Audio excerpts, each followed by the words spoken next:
Hey there, Grumpy Old Fart here. I'm doing an Unexplained Phenomena video on reverse speech.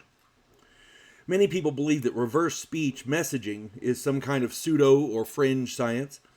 The idea is that listening to recordings of what people say backward reveals things that they want to say but can't, or things that they are outright lying about.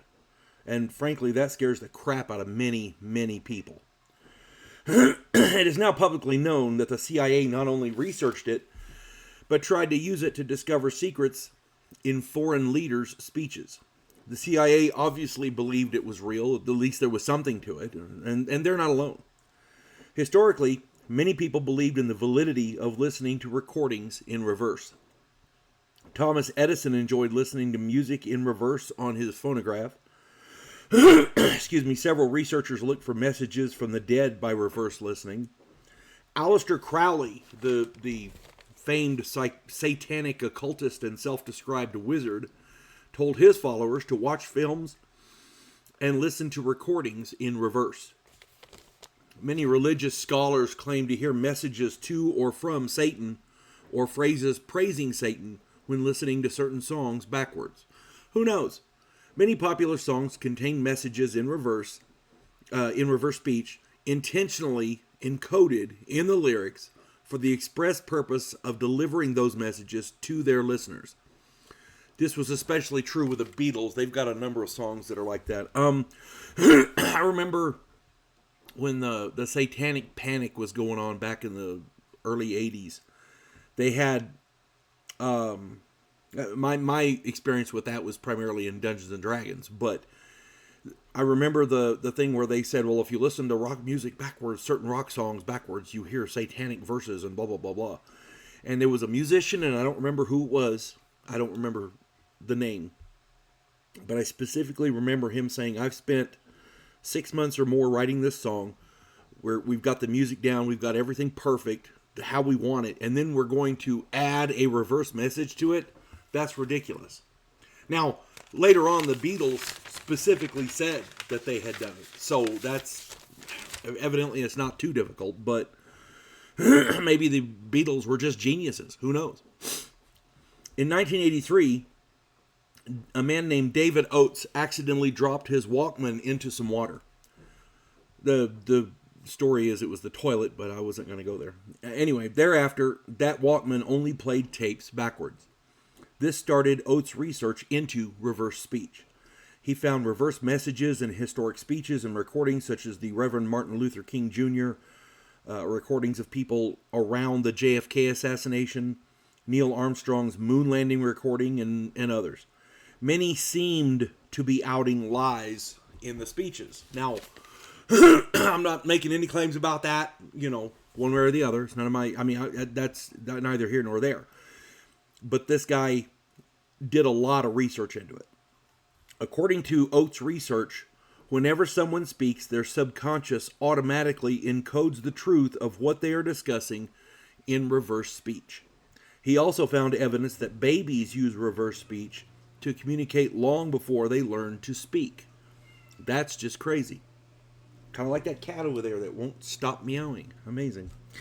When Oates began researching reverse messaging in presidential speeches, he came to the attention of the Central Intelligence Agency.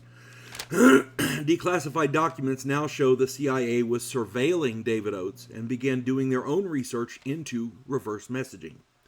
Some of Oates' findings were astonishing. President George Bush Sr. made a speech in 1990, and when you listen to parts of it in reverse, he makes reference to a simoon. They thought he was saying Simone, but it turns out he was saying simoon. Several State Department people made the same reference in their reverse speech recordings. A simoon is a desert cyclone, a type of a storm in the desert.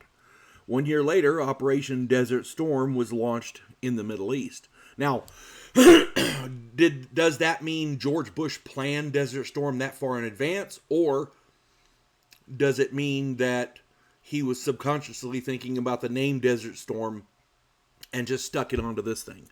We don't know. I'm not making any claims one way or the other. At this point, though, the mainstream media got wind of Oates' research, and he was called into Washington to brief several three-letter agencies on the subject. After that briefing, he returned home to Dallas, Texas, and strange things started happening. For example, there was a drive-by shooting at his home. He got a phone call right after that demanding that he stop looking into the JFK assassination. His house was set on fire with him and his family in it. At the time, he was doing research with a tape recorder, and while he and his family left the home, the recorder, which he was able to salvage, picked up a number of people ransacking his home and stealing his research. There is evidence to suggest that David Oates, at some point, held a workshop to teach government agents how to use reverse speech. We don't know how much of that is true, but there we go. Now today, in our modern world, businesses use reverse speech in their practices to determine who to hire and fire and whether or not to sign certain contracts. Psychiatrists and psychologists use reverse speech techniques to aid them in treating patients with severe problems like depression and schizophrenia. Regardless of how ludicrous it sounds, evidently there is something to the phenomena of reverse speech messaging. Now, I'm not going to go I'm not going to make any claims one way or the other. I think that, and to be perfectly honest, most of the reverse speech is gobbledygook. Okay, you have to, if you do hear words, it's usually nonsensical. And what is not nonsensical is open to interpretation. So we can't say definitively, yes, this is exactly what it is. But it is possible. And I'm kind of skeptical of the George Bush, any presidential recordings. Because 9 times out of 10, they're reading off a teleprompter. If they're reading off a teleprompter, they're not speaking, they're just reading.